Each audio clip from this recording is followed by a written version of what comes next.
Hello friends, मैं सोनम। मैं इस चैनल पे सीटेट यूपी टेट का पूरा सिलेबस टॉपिक वाइज कवर करवा रही हूँ। आज का हमारा टॉपिक है इंडिविजुअल डिफरेंस। और हर टॉपिक के एंड में मैं प्रीवियस ईयर के आए हुए क्वेश्चन करवाऊंगी। इससे पहले जो मैं टॉपिक कवर करवा चुकी हूँ उसका लिंक मैं डिस्क्रिप्शन बॉक्स में शेयर कर दूंगी, आप वहाँ से देख लीजिए। आते हैं इंडिविजुअल डिफरेंस। इंडिविजुअल डिफरेंस क्या, व्यक्तिगत विभिन्नताएं। हम देखते हैं कि हर व्यक्ति में कुछ ना कुछ विभिन्नताएं होती हैं। कुछ ना कुछ वह एक दूसरे से अलग होता है, कुछ समानताएं होती हैं, लेकिन विभिन्नताएं ज्यादा होती हैं। कोई भी दो व्यक्ति या दो बालक सभी एक प्रकार से एक जैसे नहीं हो सकते। यहाँ तक कि हम देखते हैं कि जो दो जुड़वा भाई होते हैं वो भी एक जैसे नहीं होते। दो जुड़वा भाई, दो जुड़वा बहनें, या एक एक साथ पैदा हुए दो बच्चे भी एक जैसे नहीं होते। अब ये मनुष्यों में पाई जाने वाली इसी भिन्नता को हम क्या कहते हैं, व्यक्तिक भिन्नता। देखो, हमारा जो पूरा टॉपिक है इस बात पे फोकस है कि कोई भी दो बालक एक जैसे नहीं हो सकते। Individual difference. सामान्य भाषा में अगर हम बात करें तो शरीर के रंग, रूप, आकार, सीखने की गति, बुद्धि, रुचि, इन सब में जो भिन्नता पाई जाती है इसी को हम बोलते हैं व्यक्तिगत भिन्नता। और ये जो व्यक्तिगत भिन्नता, इसकी सर्वप्रथम जो खोज की थी वो गाल्टन ने की थी 1879 में। उसके बाद मानसिक विकास का मापन करने के लिए अल्फ्रेड बिने थे, इन्होंने बुद्धि परीक्षण का निर्माण किया था। इससे व्यक्तिगत भिन्नता में एक नई चीज जुड़ी। क्या इससे हर बच्चे की अलग अलग बुद्धि नापी गई। इससे पता चला कि सभी बच्चों में कुछ भिन्नता होती है, सबकी बुद्धि या सबकी समझ एक जैसी नहीं होती। इस पर मनोवैज्ञानिकों ने अपने अलग अलग विचार दिए। स्किनर ने कहा था कि व्यक्तिक विभिन्नता में संपूर्ण व्यक्तित्व का कोई भी ऐसा पहलू सम्मिलित हो सकता है जिसका माप कर सकते हैं। स्किनर ने कहा था कि हमारी व्यक्तिक विभिन्नता, इंडिविजुअल डिफरेंस में हम इसका कोई भी पहलू ऐसा सम्मिलित कर सकते हैं जिसका माप कर सकते हैं और बता सकते हैं कि इससे किस तरह से अलग है। टाइलर ने कहा था एक व्यक्ति का दूसरे व्यक्ति के से अंतर एक सार्वभौमिक घटना जान पड़ती है, क्योंकि हर व्यक्ति एक दूसरे व्यक्ति से अलग होता है, इसलिए एक सार्वभौमिक घटना जान पड़ती है। जेम्स रेवन ने कहा कि कोई दो व्यक्तियों का परस्पर एक सा ना होना ही व्यक्तिगत भिन्नता है। कोई भी दो व्यक्ति एक जैसे नहीं है, इसलिए यही क्या है, व्यक्तिगत भिन्नता। अब व्यक्तिगत विभिन्नता कई तरह से हो सकती है। शारीरिक स्तर पर हो सकती है व्यक्तिगत भिन्नता। शारीरिक स्तर पर शरीर की रचना से हम देख सकते हैं, कोई गोरा है, कोई काला है, कोई सांवला है, कोई लंबा है, कोई छोटा है, कोई दुबला है, कोई मोटा है। ठीक है, ये बाहर रूप से हम देख सकते हैं। आंतरिक रूप से भी सभी की शारीरिक भिन्नताएं होती हैं। उसके बाद है बुद्धि स्तर पर आधारित भिन्नता। सबकी बुद्धि अलग होती है। अल्फ्रेड ने बुद्धि परीक्षण निर्माण किया था, उससे हमने बुद्धि मापी। जो 140 से ऊपर जिनकी बुद्धि लगती थी वो बहुत प्रतिभाशाली थे, फिर सामान्य, फिर मंद बुद्धि, पिछड़े बालक। तो सबकी बुद्धि का स्तर अलग अलग है, तो इस बुद्धि स्तर पर भी हम कह सकते हैं सब में भिन्नता पाई जाती है। उसके बाद है संवेगात्मक भिन्नता। संवेगात्मक दृष्टि से भी हम भिन्नता में देखने को मिलती है। हर एक व्यक्ति अलग होता है। हर व्यक्ति की अपनी आंतरिक भावनाएं होती हैं जिनको वो संवेगों से व्यक्त करता है। हम देखते हैं किसी के अंदर ज्यादा भय पाया जाता है, किसी के अंदर ज्यादा क्रोध होता है, किसी के अंदर ज्यादा प्रेम होता है। तो ये सब किस संवेगात्मक भिन्नता होती है, अलग अलग सब में होता है। विचारों में भिन्नता। सबके विचारों में भिन्नता पाई जाती है। कोई भी दो व्यक्ति के विचार एक जैसे नहीं हो सकते।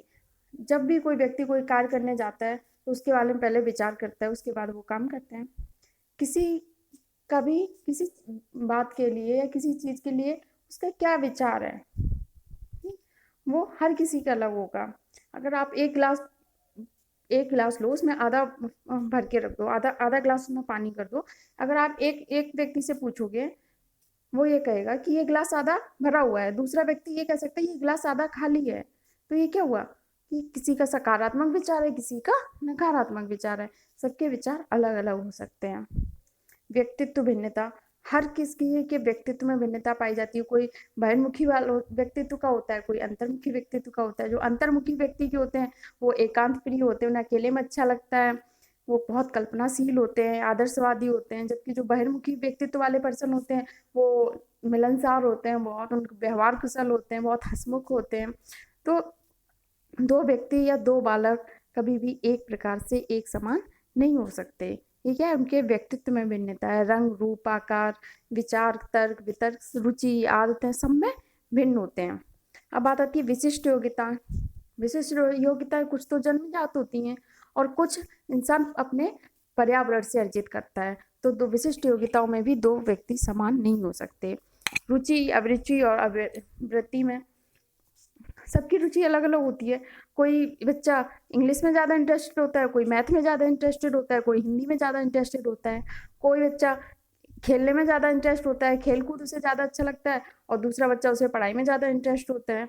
तो सबकी रुचि सब अलग अलग होती हैं। इस तरह से हम कह सकते हैं ये सब आधार हैं जिन पे हम डिसाइड कर सकते हैं कि व्यक्ति में अलग अलग भिन्नताएं पाई जाती हैं। और इन भिन्नताओं को प्रभावित करने वाले जो कारक हैं उनमें से सबसे इम्पोर्टेंट कारक हैं वो हैं हेरिडिटी एंड एनवायरनमेंट, यानी कि आनुवंशिकता और वातावरण। हमारा आनुवंशिकता और हमारा वातावरण सबसे ज़्यादा असर डालता है व्यक्तिगत भिन्नताओं पे। आनुवंशिकता का जो सबसे इम्पोर्टेंट कारण है, इसके कई मनोवैज्ञानिक ने इसका पुरजोर समर्थन किया, जैसे रूसो हुए, पियर्सन हुए, टर्मन हुए, गाल्टन, ये सब ने कहा था कि वंशानुक्रम की वजह से भिन्नताएं आती है, क्योंकि बच्चों में जो शारीरिक, सामाजिक, ये सारे जो गुण आते हैं ये सब वंशानुक्रम से आते हैं। यानी कि किससे आते हैं? हेरिडिटी से, अपनी माता पिता से, या बाबा दादी नाना नानी, इनसे आते हैं। और इसके 3 नियम होते हैं जो हमने आनुवंशिक वाले चैप्टर में पढ़ाए हैं। समानता का नियम, भिन्नता, प्रत्यागमन का नियम। समानता में क्या होता है? माता पिता होते हैं वैसी संतान हो जाती है। भिन्नता में माता पिता होते हैं उससे थोड़ी सी अलग होती है संतान। और प्रत्यागमन में क्या, जैसे माता पिता होते हैं उसके ठीक विपरीत इंसान होती है, तो संतान होती है। तो ये किसका? आनुवंशिकता का असर है। उसके बाद है वातावरण। इंसान जिस तरह के वातावरण में रहता है वो उसी की तरह अपना रहन सहन कर लेता है, उसी की तरह उसके आचार विचार बदल जाते हैं, उसी की तरह व्यवहार करने लगता है। हमने आनुवंशिक वातावरण पर्यावरण वाला जब वीडियो करा लिया था उसमें हमने बताया था कि जब एक बालक था उसे जंगली भेड़िया उठा ले गया था, तो भेड़ियों की तरह रहने लगा था, 4 हाथ पैर दोनों से चलने लगा था, उसे भाषा का कोई ज्ञान नहीं था। तो वातावरण में उससे बहुत असर पड़ता है। अब जैसे कोई ठंडे स्थानों में रहता है, ठंडे स्थानों वाले बच्चे आपने देखे वो ज़्यादा लंबे होते हैं, ज़्यादा शक्तिशाली होते हैं, फुर्तीले होते हैं। और वहीं अगर गर्म स्थानों वाले बच्चे होते हैं वो थोड़े निर्बल होते हैं, नाटे और आलसी प्रवृत्ति के होते हैं। इनका सबका असर पड़ता है। उसके बाद जाति, प्रजाति, देश, समाज। एक पर्टिकुलर जाति का, क्योंकि उसके हर उस जाति के एक नियम होते हैं, तो उन सबका प्रथाएं होती हैं, सबका बच्चे पे असर पड़ता है, इसीलिए वो भिन्न भिन्न होते हैं। जैसे देश समाज का, आप एक इंडिया का लड़का है, इंडिया का बच्चा है, और एक अमेरिका का लड़का है, आप देखोगे दोनों में काफ़ी डिफरेंस होगा, दोनों के कैरेक्टर में, दोनों के हैबिट में तो काफ़ी डिफरेंस होगा। आयु में, एज में, जैसे जैसे एज बढ़ती है तो बच्चे की शारीरिक, मानसिक, बौद्धिक हर तरह का विकास होता है उसके। तो उससे क्या होता है? भिन्नताएं को जन्म होता है जैसे जैसे विकास होता जाता है। परिपक्वता, जैसे जैसे परिपक्वता बढ़ती है व्यक्तिगत विभिन्नता भी बढ़ती है। जैसे घर में 2 बालक हैं, एक छोटा बच्चा है, एक बड़ा बच्चा है। आप देखोगे बड़ा बच्चा, उसके अंदर ज़्यादा समझ है, वो कार्य करता है, जो अपने काम करता है उसमें ज़्यादा समझदारी दिखती है।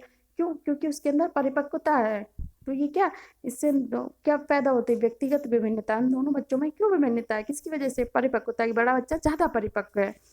शिक्षा एवं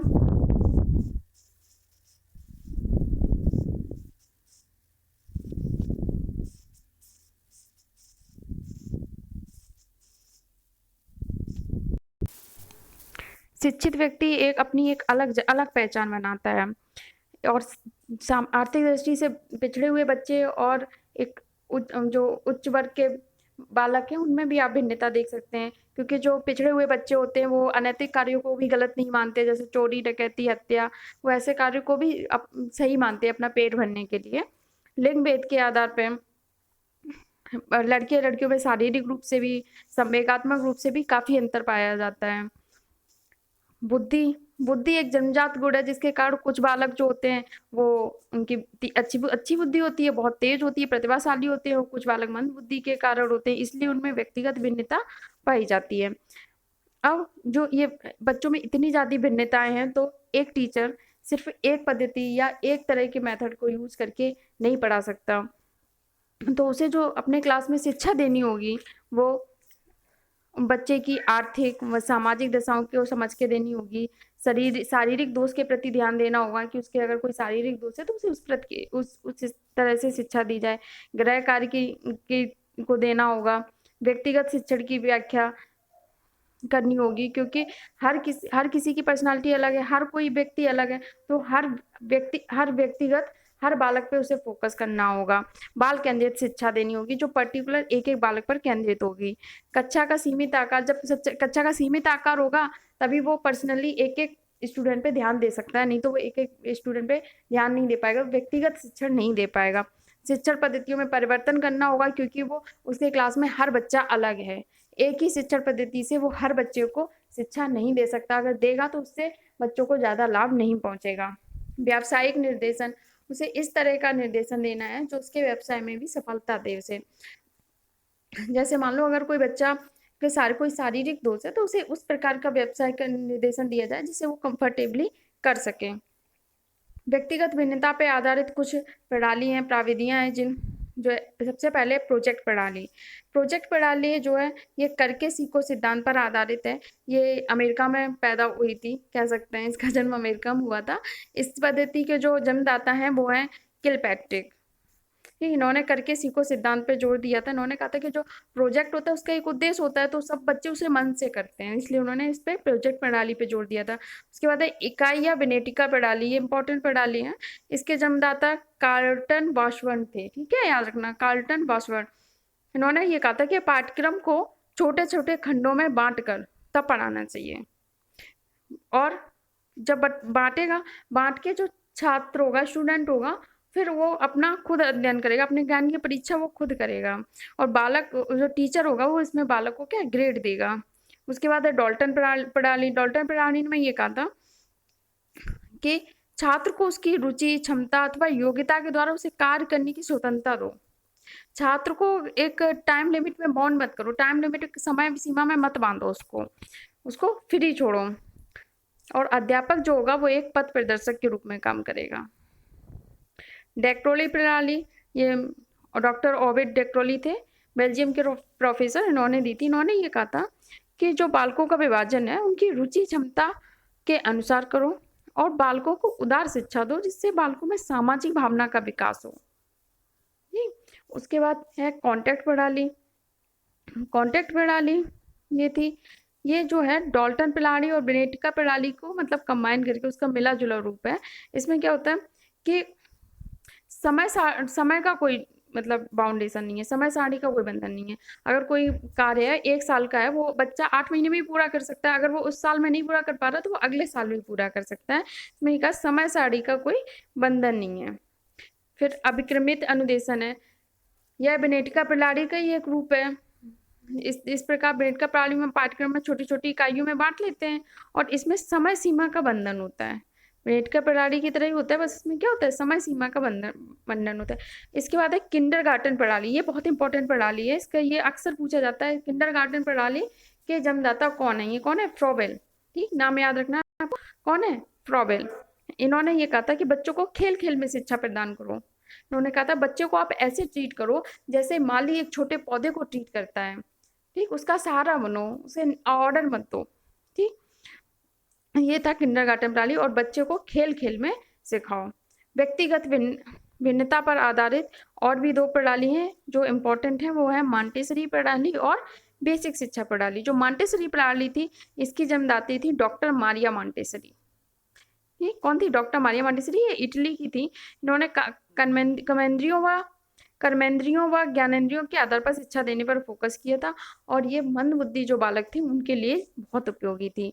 और ये क्वेश्चन आ जाता है कई बार, मंद बुद्धि बालकों के लिए इनमें से सबसे ज्यादा उपयोगी कौन सी प्रणाली है? तो वो इसका आंसर होगा मॉन्टेसरी प्रणाली। बेसिक शिक्षा प्रणाली, इसके जन्मदाता थे जो हमारे गांधी जी थे, जन्मदाता थे महात्मा गांधी। इन्होंने बालक के सर्वांगीण विकास पर जोर दिया था। इन्होंने कहा था कि बालक का जो विकास हो वो सब तरह से हो, सर्वांगीण विकास हो, हस्तकला पर आधारित हो, यानी करके सीखें, काम करें करके सीखें। गांधी जी क्या करते थे? चरखा चलाते थे, इसीलिए उन्होंने हस्तकला पे आधारित शिक्षा पे जोर दिया। इन्होंने कहा और जो शिक्षा की व्यवस्था हो वो क्या हो? निःशुल्क हो। और इन्होंने क्या कहा, ये किस तरह की शिक्षा है? बाल केंद्रित, बालक पे केंद्रित शिक्षा हो, बालक का हर तरह से पूरा सर्वांगीण विकास हो, और वो कैसे करके सीखे, हस्तकला पर आधारित हो। तो गांधी जी क्या चरखा चलाते थे, ये क्या नाम था, हस्तकला, हस्तकला पे करके सीखो पे उन्होंने जोर दिया था। अब कुछ क्वेश्चन जो प्रीवियस ईयर में आए हुए हैं उनको हम डिस्कस करते हैं। व्यक्ति विभिन्नता की अवधारणा की खोज किसने की, ने बताया तो सबसे पहले सर्वप्रथम किसने अध्ययन किया था, गाल्टन ने 1879 में। तो इसका आंसर क्या हो जाएगा, गाल्टन। नेक्स्ट क्वेश्चन है, जब एक व्यक्ति दूसरे से, क्वेश्चन है, जब एक व्यक्ति दूसरे से रूप, रंग, रुचि, अभिरुचि आदि में भिन्न होता है, एक व्यक्ति की अलग रूप अलग है, रंग अलग है, रुचि इंटरेस्ट अलग है, इन सब में जब वो अलग अलग होता है तो वो किस में आता है, अधिगम क्षमता, व्यक्तिक विभिन्नता, क्या व्यक्तिक विभिन्नता है, किस में आता है, व्यक्तिक विभिन्नता में। व्यक्तिक विभिन्नता पर आधारित शिक्षण विधि है, कौन सी इनमें से, शिक्षण विधि हमने बताया था, डॉल्टन प्रणाली बताया पढ़ाई थी, प्रोजेक्ट प्रणाली बताई थी, मॉन्टेसरी प्रणाली बताई थी, उपरोक्त सभी, यानी कि इसका आंसर क्या हो जाएगा, उपरोक्त सभी चारों। उसके बाद किंडरगार्टन प्रणाली के जन्मदाता कौन है, हमने कहा क्वेश्चन बहुत आता है, प्रीवियस ईयर का ही क्वेश्चन है, इसका आंसर क्या हो जाएगा, फ्रोबल। इन्होंने किंडरगार्टन प्रणाली दी थी, उन्होंने कहा था बच्चों को खेल खेल में सिखाओ, खेल खेल में शिक्षा दो। उसके बाद है विनेटिका प्रणाली के जन्मदाता कौन है, ये क्वेश्चन आप लोग हमें कमेंट बॉक्स में आंसर करेंगे। और अगर आपको मेरा वीडियो अच्छा लगा हो, मेरी मेहनत पसंद आई हो, तो मेरे वीडियो को लाइक एंड शेयर करिए और मेरे चैनल को सब्सक्राइब करें। Thank you. Next topic next class में।